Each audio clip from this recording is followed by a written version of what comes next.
Hi. Today we're gonna learn about relays, and we're gonna do a project with relays and LDR. So relays are basically an electromagnetic switch which works on like when we provide an external power. So I've used it for this project where I'm just gonna use the LDR to detect the light and just switch on and off the relay. Okay. So as you can see, these are the connections. So LDR connections I've already shown in the previous video. Okay. So by now you should be very thorough with it. So relay connections, as you can see, we have a signal pin, positive, and a ground pin. That is negative. So as usual, negative and positive. Negative goes for ground, positive goes for 5 volts. We can take the signal pin and give it for any digital pin or analog pin, that is as per our requirement. Okay. And once you have made the connection, the code is just basic. We just declare the pins and we have a small delay time just to ensure that we can read the values and get the output clearly. Okay. And we are having a serial port here so that we can read the values.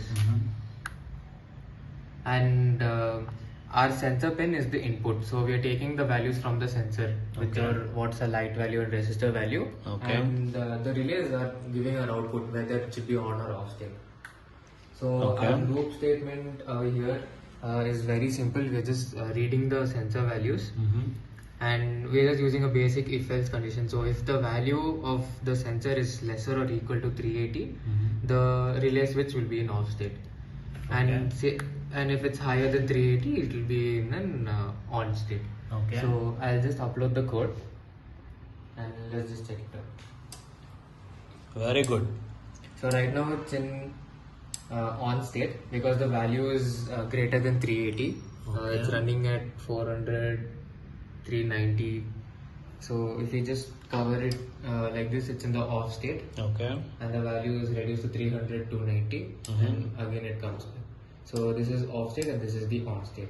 Okay. And my application, what I'm going to use The industry use case application, how you will use this? Yeah, so I'm going to use this DC motor. Okay. And it's going to ensure that we have like these burglars at home or independent houses, so we can just attach a small hand or any sort of a gesture that can control the motor here. So if the burglar comes close, so the light, it depends on the light, if he blocks the light or switches on the light, the relay switch will act according to the code we are writing, on or off. So you can change the logic whichever way you want. Yeah, so once we do that, we have to ensure that if the relay is in an on state, it means that the motor should work. Okay. And it should block the way or stop him from entering into the place. Okay. Or the gate.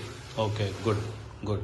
And other application is you can directly connect the relay switch to 230 volt AC bulb. The light, and then we have seen in the previous projects how we did with LED. This we can do with another 2 volt, like 230 volt. 230 volt bulb in a house or room or anything. Okay, good job. Good.